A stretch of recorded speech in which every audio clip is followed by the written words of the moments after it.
What up, Grizz Nation, and welcome back to another episode of Grizz 901. I don't know why it does an automatic mute. It doesn't make sense, but we're back here. It is a late night. It was a game, we'll say. I'm not exactly sure what happened there with that game because the Grizzlies looked like they were completely running away with it. And then all of a sudden we look at, and it's a very tight game as we get down to the wire. But the Grizzlies do win 119 to 112, and we're going to get into all of the full breakdown tonight. There will not be a Grizz Trivia tonight. There will not be a look ahead to tonight as we're going to look ahead to the Los Angeles Clippers, which is the last game before the All-Star break. And so we've been very busy, but we're on a late night. It's a back-to-back. So we're going to give a full breakdown of the game, discuss all of that, look back a little bit at the OKC Thunder game that happened on Saturday and see if we can make sense of exactly what the Grizzlies look like going against the Thunder moving forward. But all of tonight is going to be about the Grizzlies going against the Suns and winning 119 to 112. So Nate's here. Let's get the show started.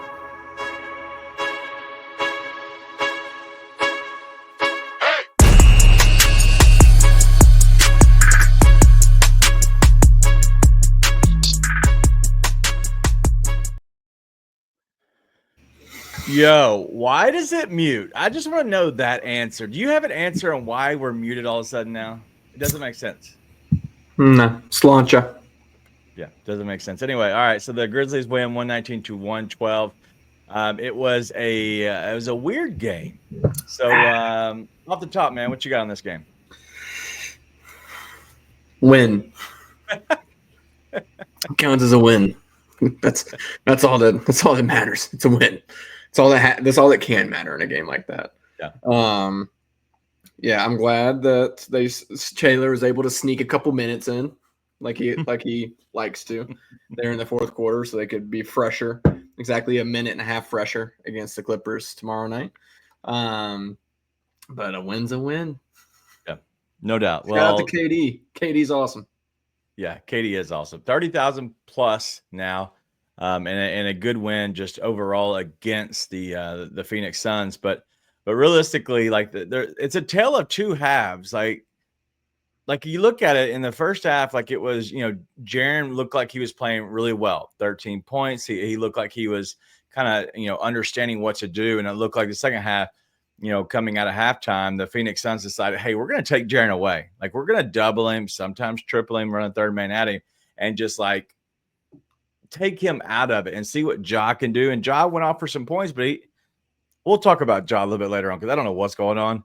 And then at that point, Bane took over. So you give and you take as always, but it just looked like it was a tale of two halves. And the Grizzlies let them kind of come back and never really put them away. And that's really what happened. And that's why you end up coming down to the wire as close as it did.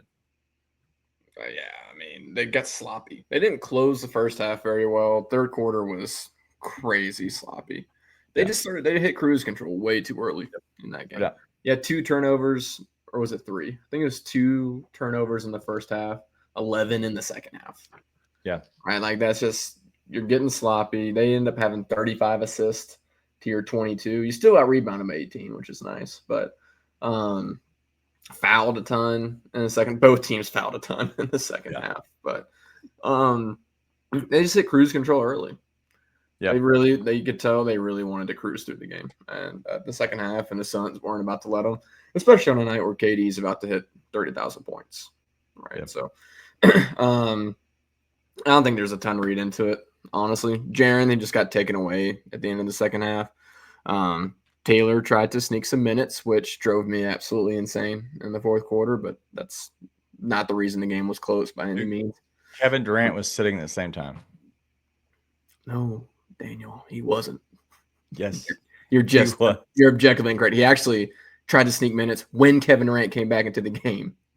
Dumbass. I don't think that's true. Dumbass. I don't think that's true. Because I distinctly remember putting out the Grizzlies' best lineup is on the floor, and then they went into a timeout, and I tweeted after that South Park, and it's gone when Kevin Durant came back into the game. So Kevin Durant goes out at 8:38. Bane comes in, Clark comes in. Look at when he comes back in. Vince Williams still in the game. Mm-hmm. Bol, Tyus. Katie enters 6:23. Santi comes in for Jaron. Jalen Wells for Josh. Scotty Pippen for Vince. Yes. 6:23, and then you're up by 11. Huh? And you're up by 11 at this point. Up by 11, and then let's see. 3:58. They're still up by 8. So what the fuck is the problem? I don't get it. This is Grizz 901 After Dark. 11 and 8. Like, we're really upset about this. Like, if you want to take this as spaces, do you believe momentum's a real thing? Listen, if you want to take this as spaces and go hang out with your friends, I said it should have never been that close. It should have never been that close. 3 points, guys. Okay, guess what happens after that? All the momentum you just had is gone, and then they make it really close again. Get it within 4 points. Sorry, I forget you're the chick that said momentum's not a real thing. I forgot that's you. Sorry. I've never said momentum's not a real thing. Apparently. Again, none of this is on Taylor. It just drives me batshit crazy when he tries to sneak those minutes. Drives me insane. Drives me nuts. No, Wayno, we're not going to, because I'm right and Daniel's wrong. And everyone needs to know this. Literally, this is Grizzleverse arguing about the dumbest things. Hey, I'm sorry that he took out a couple of players. You know what? Ja Morant, I know he looked like he had a lot of points. He did not affect the game. He just didn't. So, taking him out, what are we doing? It's not that big of a deal. And first off, it's not just Ja. It's taking out your best closing defender, who, by the way, he tried to not play for a little bit after he brought the other guys back in. And then, okay, I got to put Vince back in. You just take all these guys out with this lineup that's killing it. Listen, man, again, I'm not trying to sit there and freaking hate on Taylor Jenkins. It's not even about that. It's just looking at the rotations and dissecting. I'm like, oh my God, let me look at this. The rotation numbers. I feel like you're projecting. I feel like you're projecting people that make you mad on Twitter. No, onto me. I don't look at Twitter. Listen, you just brought up Grizzleverse, so you're lying. Stop lying. Oh, I only know about the Grizzleverse because I looked for it. Second off, again, that is reason number 1,000 on the reason that game got gross. Thank you, Sherman. Sorry, people need to breathe. My bad. You did give Vince a breather. He also gave half of that lineup a breather at the same exact time. I'm just saying, it drives me nuts. It just drives me nuts every time. It just drives me nuts. It wouldn't have driven me nearly as nuts if the Grizzlies just played well in the second half, which they didn't, which is the main point. But it drives me nuts. Glad it drives you nuts. Yeah, I can tell, because you're driving me nuts too. Just saying, drives me nuts. Hey, Anthony wants to know, because this is right up your alley, why does Taylor Jenkins do that? Nate? I don't know. No, we have no idea. I don't know why he does it. But, Wayno, no, we can't just enjoy the win because we have to dissect every little thing. And Nate has been in Grizzleverse way too long. We're trying to pull him out of it, Wayno. We're trying to do our best. But unfortunately, he's stuck. I have a theory. It is going to help with some of our Grizz sanity later on. Titan MVP, thank you for the super chat. We'll get to it in 1 second as soon as I put Nate in his place. Go ahead with your dumb comment, whatever it's going to be. No, I'm not. I'm saving that for later. You don't get it now. You don't deserve it now. Good. I'm not looking at anybody's comments. I apologize. I had to make sure I handled Nate real quick. Yeah, that's what you did. I'm not going back to that. All right, let's go to this one. I haven't even read it yet. So Titan MVP 1, thank you. As always, super chats are going to be the ones that I always prioritize, even in our fight. I stopped it just for you. All right. So do you think Williams needs to start or keep the rookie in there? He does end it with a backhanded slap, starting to airball once a game. Okay, but my question is, all right, I don't know this Titan MVP. Nate, who do you think he's talking about? Vince Williams airballing it or Jalen Wells? Well, Jalen Wells is the one that hits the air ball. Vince is the one that hits it off the side of the backboard after Biz went NBA street on Nick Richards at the top of the court. Dude, that drove. I was laughing about that for a good 10 minutes. Threw it straight off the dome, and then Vince hit the side of the backboard. It was amazing. I don't know who he's talking about, but it could be either one. I think it's Vince. If I had to pick, I think it's Vince because I think it's Jalen Wells. Titan, let us know. Titan, let us know. But I think it's Vince who throws in a good long distance air ball once a game, just for shits and giggles. And we're gonna go X-rate tonight. It's already getting off to a start at this point, so who cares? It's late. Your kids should be in bed. Yeah, if your kids are listening, I apologize. He's talking about Wells. Yeah, you're right. Yet another thing I was right about so far tonight. Dang, now I'm just hitting all the wrong comments. You guys got to quit commenting so fast. It makes it hard. I keep getting the wrong comment. To the actual question, I think Vince is your guy come playoffs, probably. How quick does he get back there, though? I don't know. Because Wells has done such a good job. He's earned the spot. He's earned the minutes. But what you see is when you get into these primetime matchups, Vince is the one who is just built for those assignments, right? And he's built for them. Like, he had the one bad miss towards the end of the game, and then they left him on an island again the next time. But he doesn't just launch it, right? He settles down, he lets it get into a spot he wants to get into, starts driving, and he feeds Jaren for the inside bucket. And that's the difference, is the poise of Vince saying, no, okay, we're going to stop here. And it comes from him being, like we've talked about a ton, he's a psychopath. Like, you need that psycho in there too, which is why I lean towards Vince. But I don't know, man. I don't know, because Wells has earned the spot. Taylor Jenkins is a player's coach, and I don't think he's just going to yank Jalen Wells after he's done so well for them all season long, right? So I don't know what it looks like. I don't know what they end up doing. I think you're best off starting Vince, but I don't know if they'll actually do it. Yeah, I think they're going to eventually start Vince. I don't think Vince is ready yet. And I'd say that right now, if you're looking at it, Jalen Wells, he got roughly 19-ish minutes. Vince almost at 17 minutes. So they're pretty much splitting that. I think that's what it's going to look at just in general. I do think that depending on the matchup is what we'll get. If it's a team that it's going to be more shooting based and we need to have pure shooters on the floor, I think you might actually start Jalen Wells, because he's a good enough defender. He's a better shooter. But if you need a little bit more size, I think you go with Vince, because it doesn't matter in the very beginning of the game. I don't care who opens. It's all about who closes.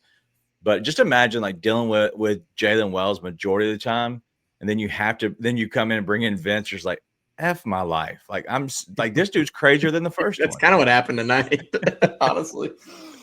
And so at that point, it's like, you're like, oh my God, like what are we doing?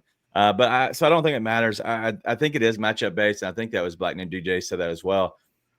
Being matchup based in this, you're looking at size. Is size an issue? Do you need the more offensive shooting? But if you look at the rebounding tonight, in 16 minutes or 16:51, so 17 minutes, you had 9 rebounds and 7 points for our guy Vince Williams. So he's getting there. He's just not getting the minutes up yet. But either way, I think he's better. And honestly, like, I think Jalen Wells and Vince Williams are good. And I know Austin Moore is saying right here that the options suck. I disagree. I don't know if you're talking about Jalen Wells and Vince Williams. I think they give you everything you need. In all honesty, of that 2 or 3, whatever number the off guard is, I think they give you enough, because you have enough offense from Bane, you have enough offense from Ja. Ja hasn't looked good playing defense as of late, and then you always have Edey there if you need him. You have Jaren as a roamer if needed. He can be on ball if you go small.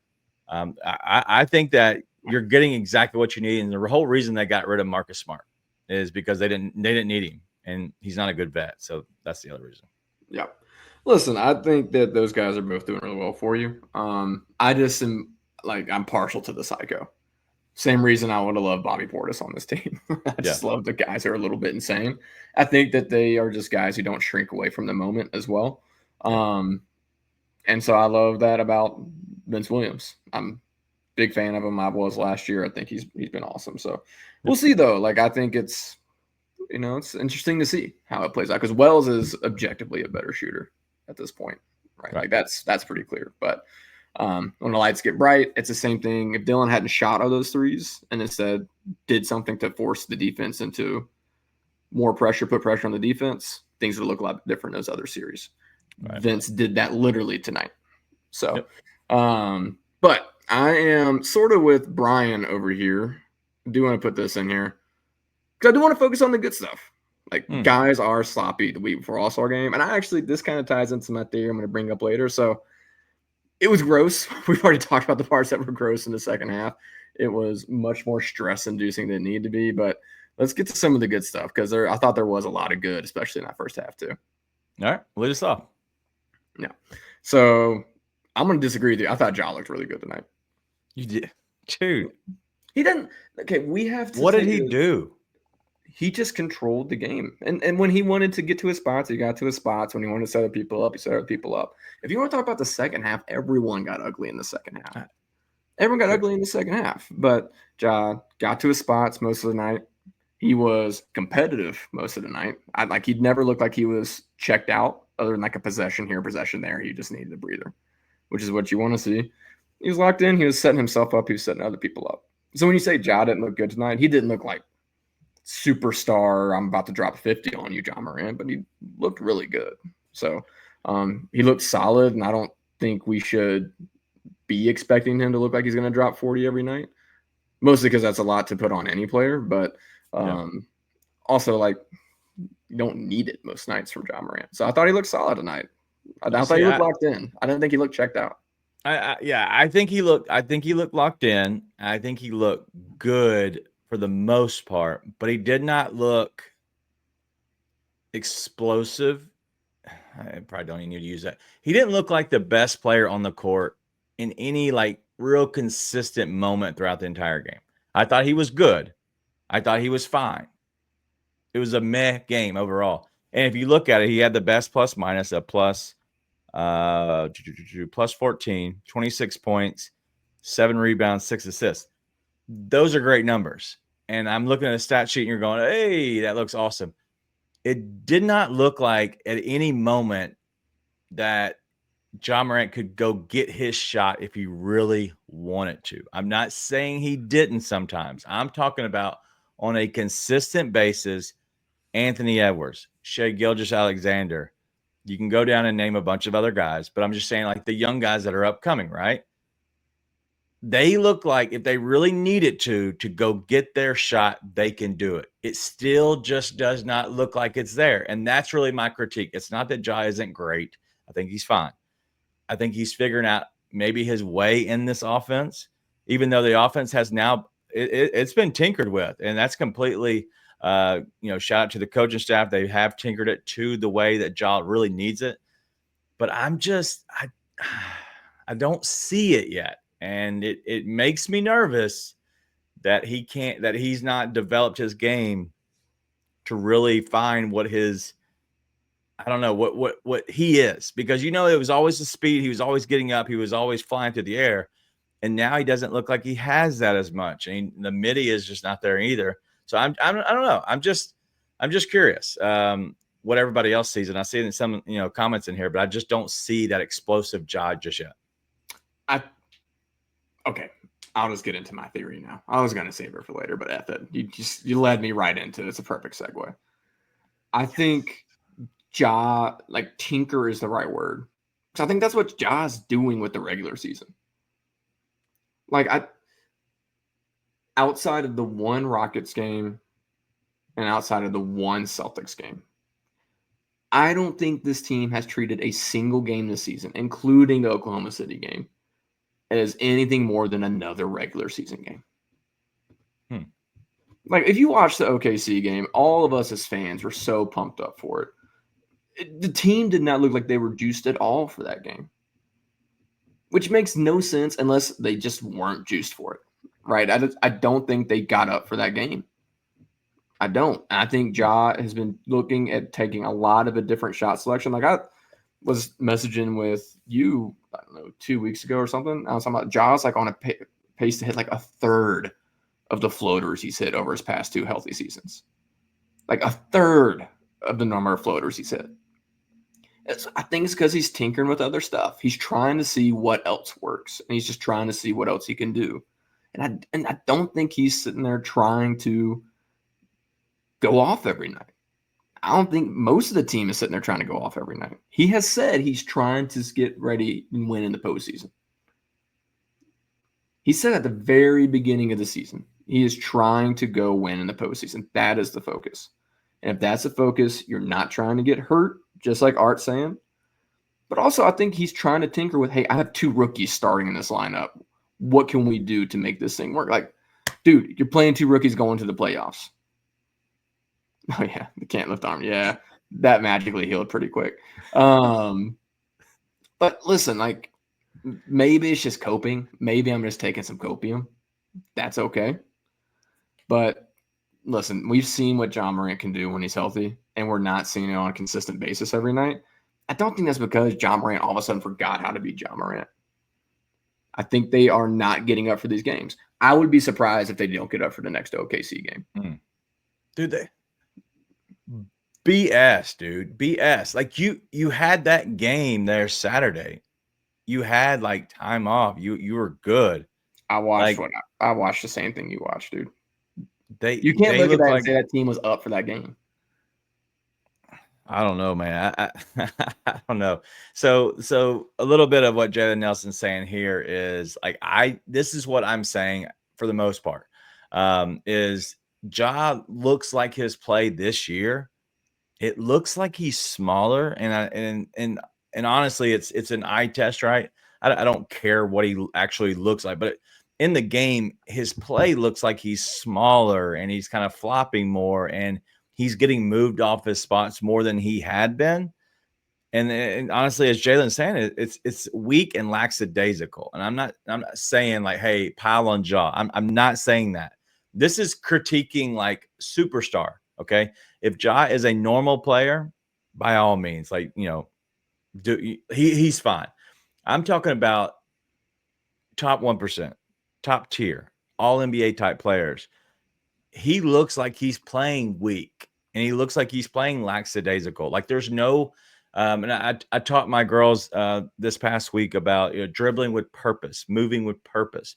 It doesn't look like he has a purpose. Like there's no point A to B. It looks like he's going, C, D, E, F, and then getting to B. Like he's kind of like just kind of flying through. And so that's just my personal opinion. It doesn't look like he has the purpose, and he looks like he is playing weak and lackadaisical. So shout out to Jalen. I think it's a great take on that.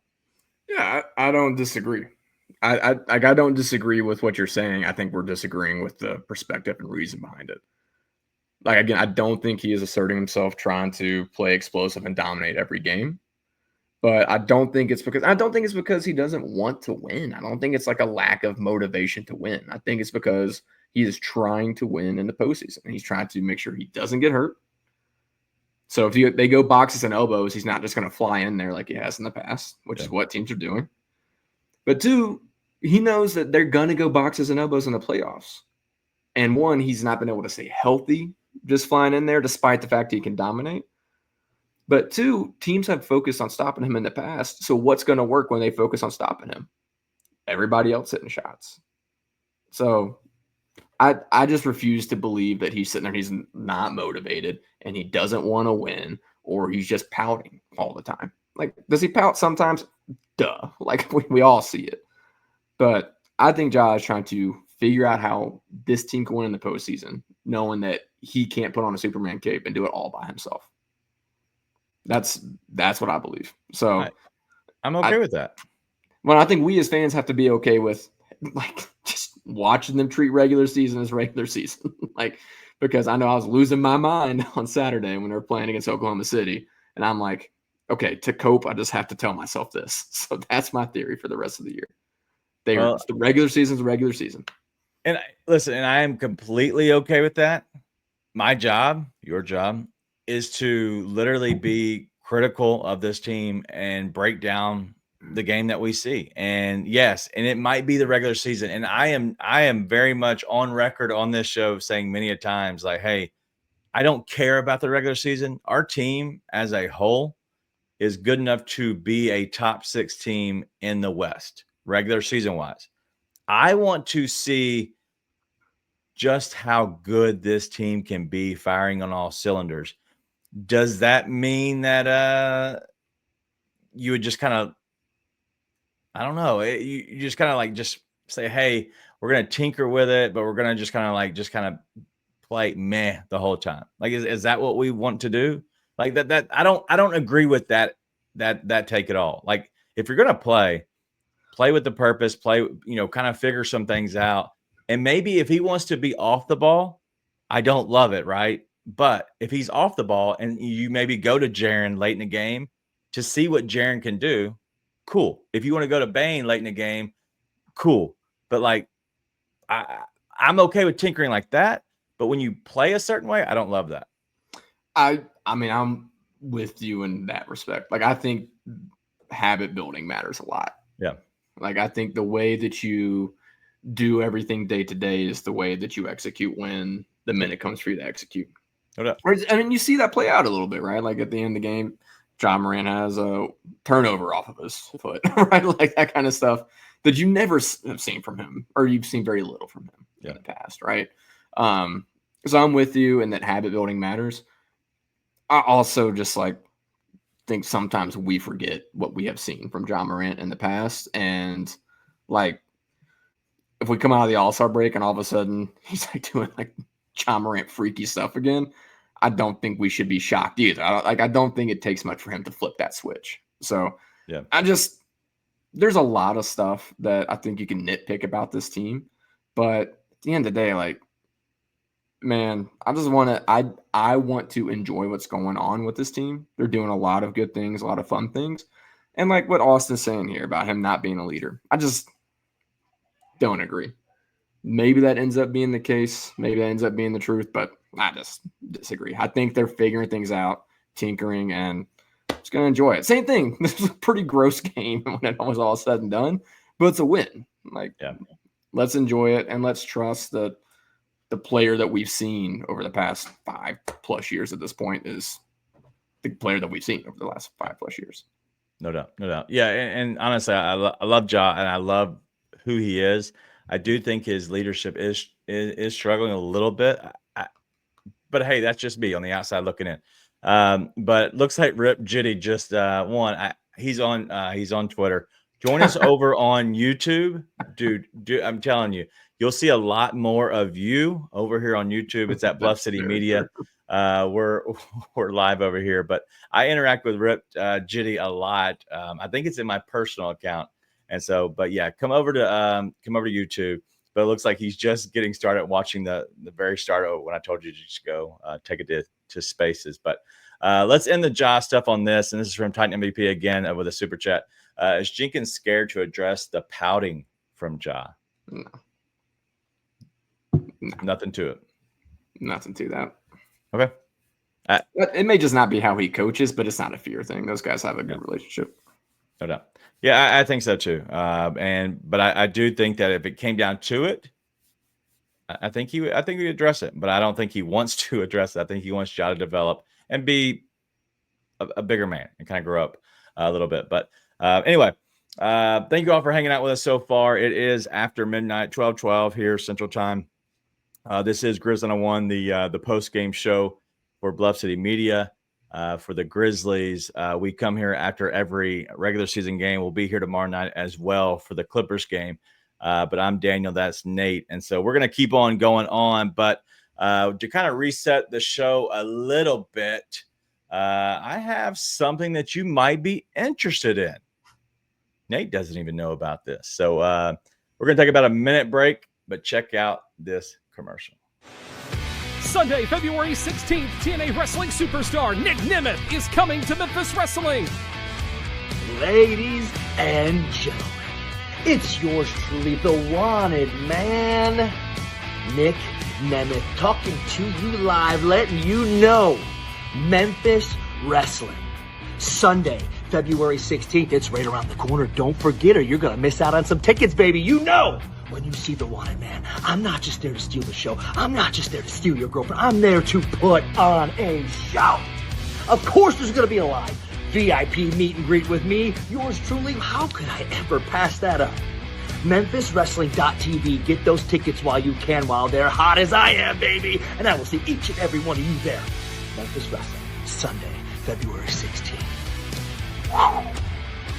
Get your tickets at MemphisWrestling.tv.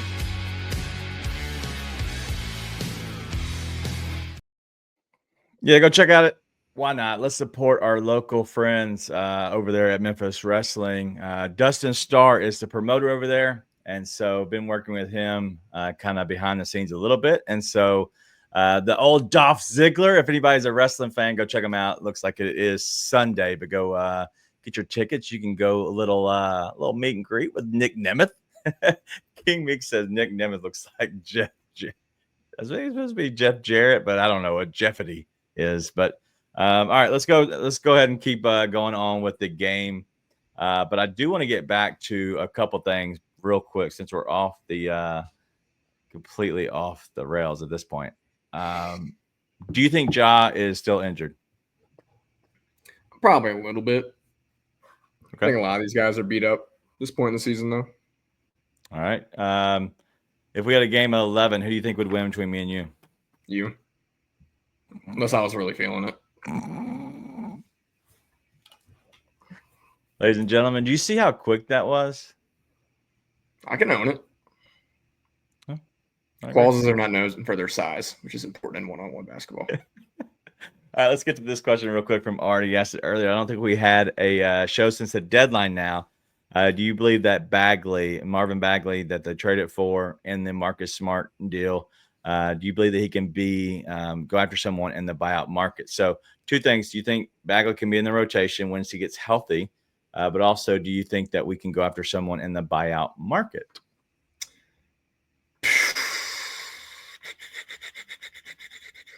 Let's go buyout market first. You could. It doesn't feel like they will. I don't know. Grizzlies have never felt like a team that goes after buyout guys, and I don't know who you would get. Who were we talking about the other day? No Bones Highlands out there, but that didn't really excite any of us. I forgot Christian Wood played basketball till today. So,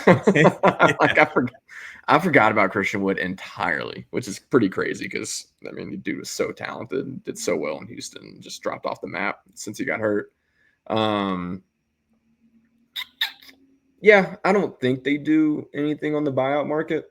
I feel like I'm forgetting somebody, though. I was thinking about Bruce Brown, but I don't think he's getting bought out. That's one guy I would have really liked for them to get, but I don't think he's getting bought out. So no, I don't think they do the buyout market. At least nothing of consequence. Bagley, I would love for it to happen, but I have a hard time seeing it happen. Just trying to it makes a lot of sense when you think about the makeup of the team, and what Bagley could do. Rim running center, can rebound, right, can play above the rim, finish above the rim for you. But then you look at who is he going to go play minutes over? Yeah, it's Santi at this point, probably not. Brandon at this point, probably not. Edie at this point, probably not. You kind of are running out of minutes at that point. So I would love I love the idea of it. It's a fun thing to think about, but probably not. All right. Well, two things. I don't think that Marvin Bagley will be in the rotation just in general. There's no way he can. There's no way he can actually break that rotation. I think he's a backup, kind of versatile player, as in if you want to go a little bit bigger and BC is not really what you need. You need a little bit guy with more size. I think you can go with a guy like Bagley. If Santi gets in trouble and you need somebody to go in and there's a bigger guy and you don't want to go Huff, I think you can always go with Bagley. I also think that Bagley could, take time to fit into the system as well. I don't think he's a rotation guy, but I think he has potential to break the rotation if everything breaks right for him, because he wasn't playing great this season. And so why would it all of a sudden he just turned up and he would be a great player just overall? But one guy that I am looking for in the buyout market is a guy like Lonnie Walker the fourth, I believe his name is. Lonnie Walker is overseas right now. He is playing for doesn't even say who he plays for. Anyway, Lonnie Walker the fourth is playing with Zalgiris, but his he can actually be bought out on February the 18th. He's a 6'4" off-ball guard. He can also handle the ball if you need him to. Good shooter, a proven winner, in my opinion. I really like Lonnie Walker to be a guy that they could bring over from across the pond, and in the buyout market. Somebody that you can take a flyer on, somebody that might be helping going down the stretch, somebody who can get hot quick. I really like if they could go out and get Lonnie Walker, and then you try to see what you got in Marvin Bagley. And if neither play, that's fine. I didn't even think about Lonnie Walker. I guess technically he doesn't count as a buyout guy, does he? Is he getting bought out from the overseas team? Is that how that works? it would be. It's called an escape clause over there, though. Okay. I gotta get out of here.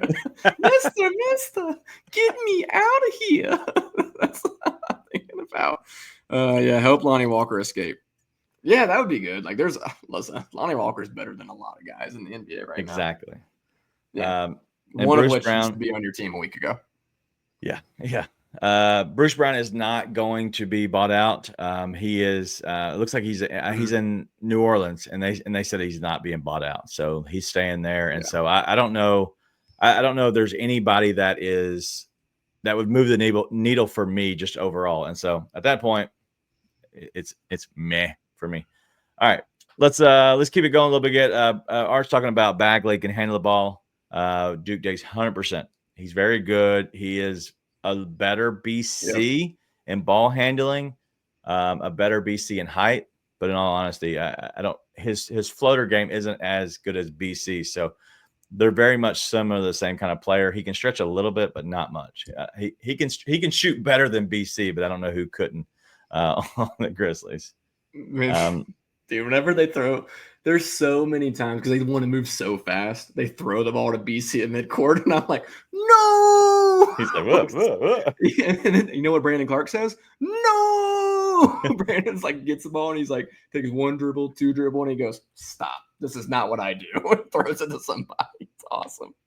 Speaking of which, BC, another really solid game from BC tonight. Yeah, he's playing well. He's just continues to be like old BC. I love seeing it, man. It's been awesome. Yeah. BC, almost 19 minutes tonight, 7 of 11 from the floor, 7 rebounds, 2 assists, a steal. He had 14 points overall, was a -1 throughout the game, which is, just kind of a bad break. He's probably on the court a lot with our boy G.G. Jackson, who is a -9. And he looks so rusty and looks like he has no clue where to be or what to do. He just looks lost puppy. Gigi? Yeah. Yeah. He'll figure it out. It's going to take him a minute. Spurts. It's going to come in spurts. Like, I mean, we saw him in the game against, God, who was it? Was it the Bucks that he played really well against the other night?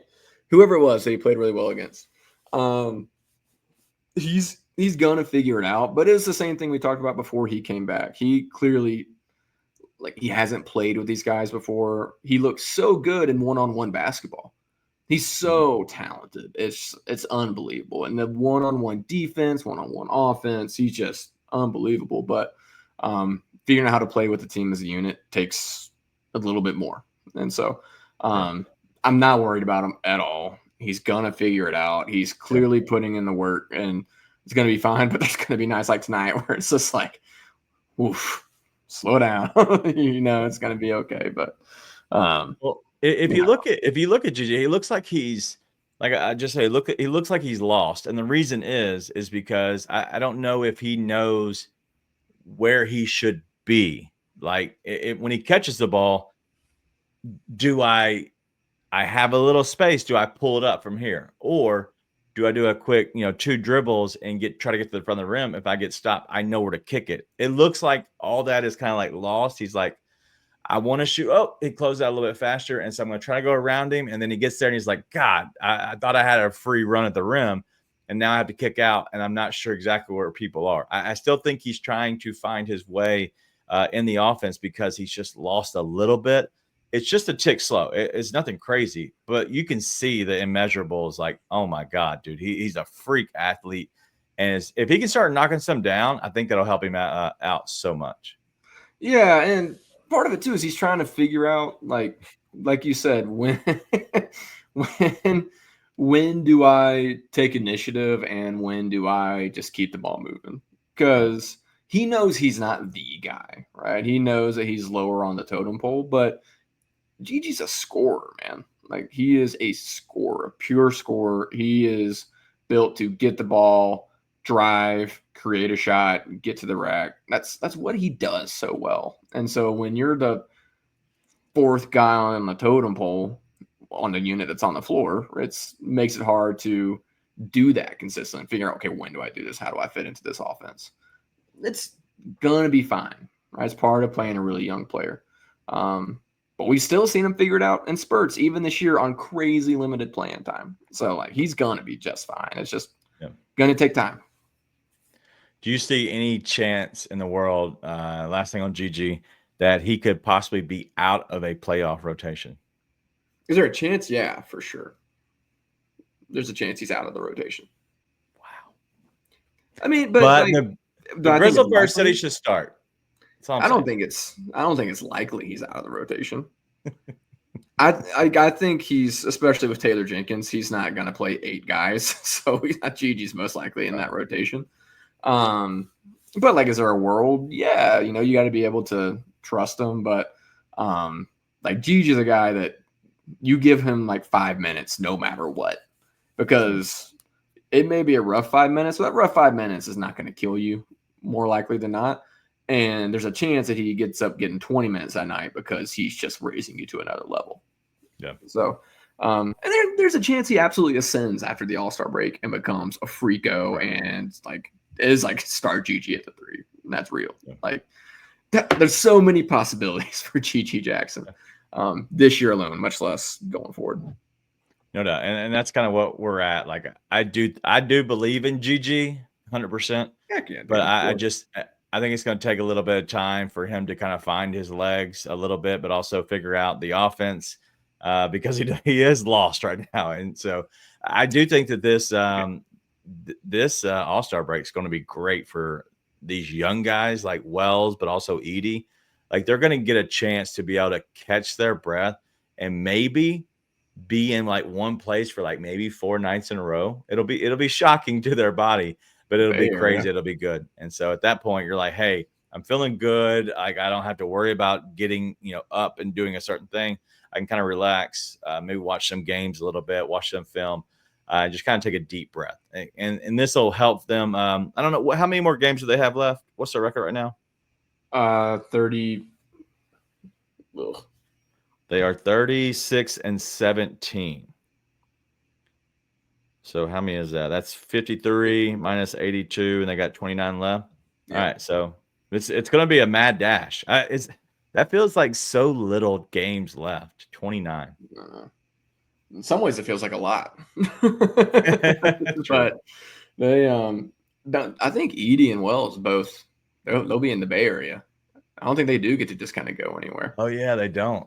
God. Yeah. They got to go play an All-Star weekend. Everybody who's in the All-Star week is like, God dang it.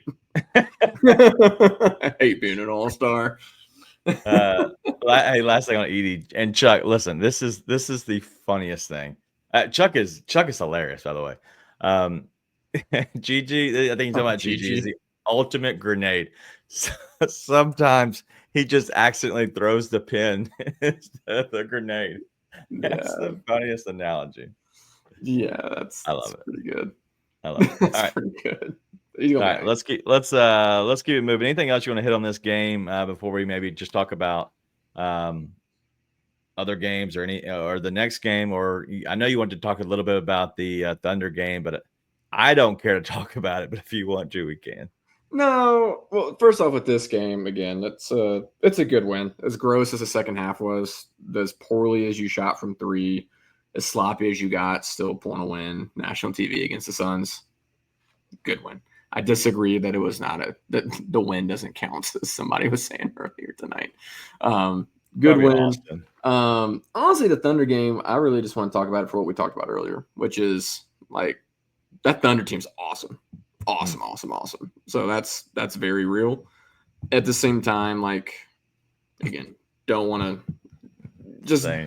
expect this team to treat regular season games like anything other than regular season games, is what they've shown us this year.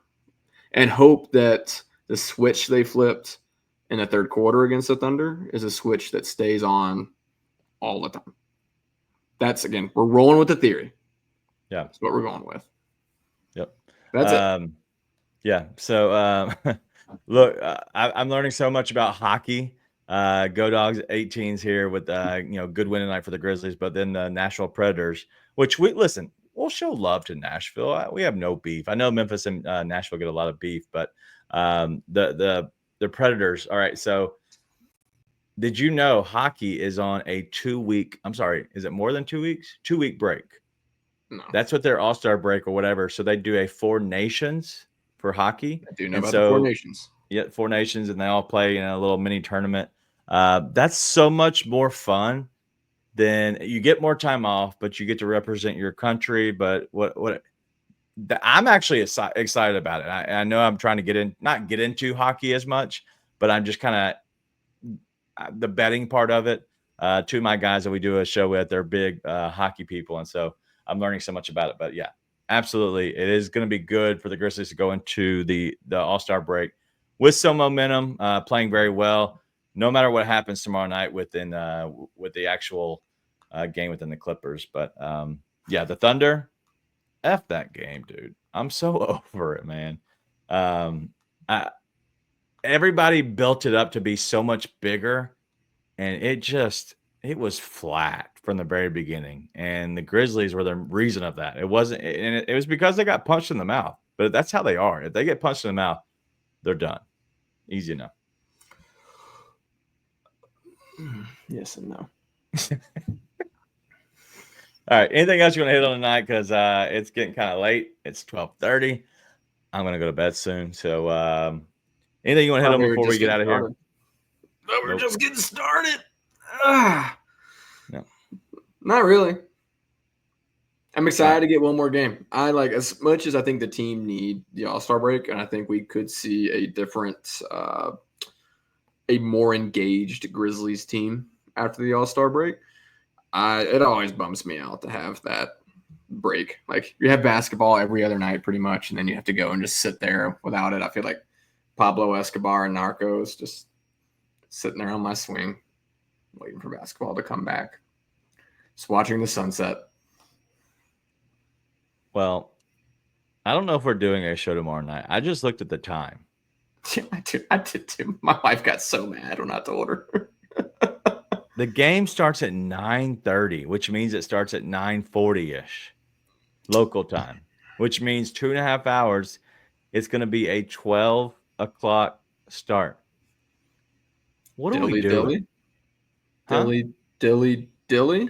Listen, I'm not saying we're not going to have a show. I'm just not saying we are going to have a show. So stay tuned. I don't know. That it's super late, like midnight. I'm down with doing one, maybe. And so, yeah, we'll see. So Rage Tempo is out on the West Coast. My God, I'm jealous.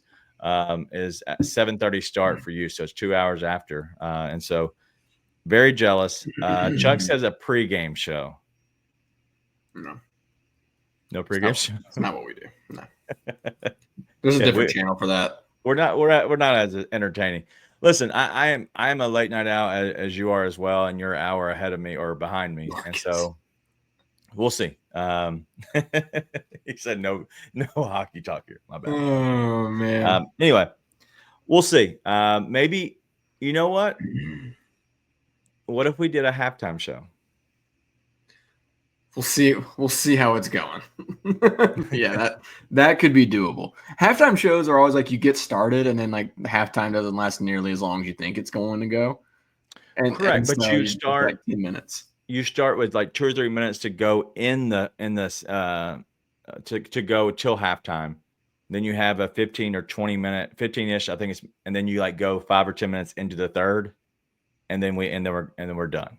Like, so it'd be a 30-minute quicker show, but we would start a little bit early. So either way, just stay tuned. We'll if you need to know exactly what we're doing, go ahead and just tune in to @Grizz 901 Live. I'll make sure I post exactly what our plans are. It'll probably be a decision made tomorrow afternoon because more than likely I will say okay tonight, but tomorrow I might not be. But it'll definitely be a last minute decision. But I do like the halftime deal because maybe we can talk a little bit about, you're finishing up second quarter, and then we're getting a live reaction, as Rachel was saying, live reaction in mid game as we're going through it, and kind of setting everybody up for the third quarter. So that might be what we do, especially that late night. And this might be good for us going forward. Might be something smart we can do for these super late night games. So anyway, Nate, you got anything? Anything you look forward to the Clippers game?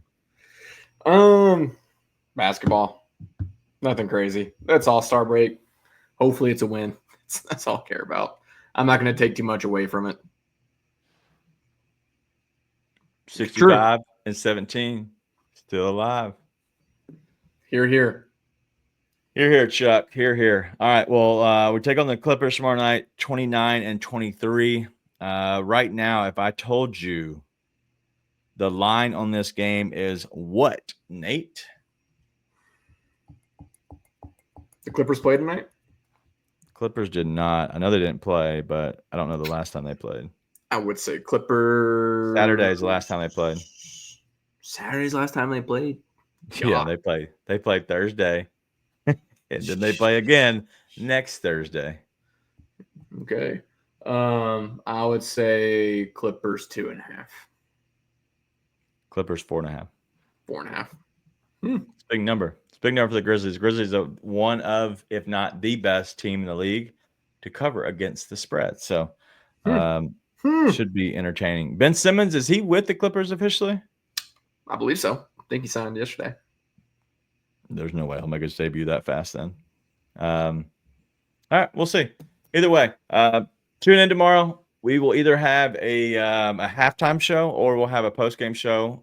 More than likely, I think I'm leaning to the halftime show just because I want these shows to be a little bit faster anyway. And starting at midnight, going until 1 a.m. doesn't make sense if I got to be up at 6 a.m. in the morning.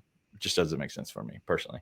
And so plus I have other shows I have to do and a real job. So we'll see. But anything else you have total? Anything else you have before we completely wrap up the show? No, I know you're tired because I'm tired. Yeah. So let's wrap her up. I'm sleepy. For sure. All right. Well, that's all we got. Thank you all for hanging out with us. This is the Grizz 901 live post-game show.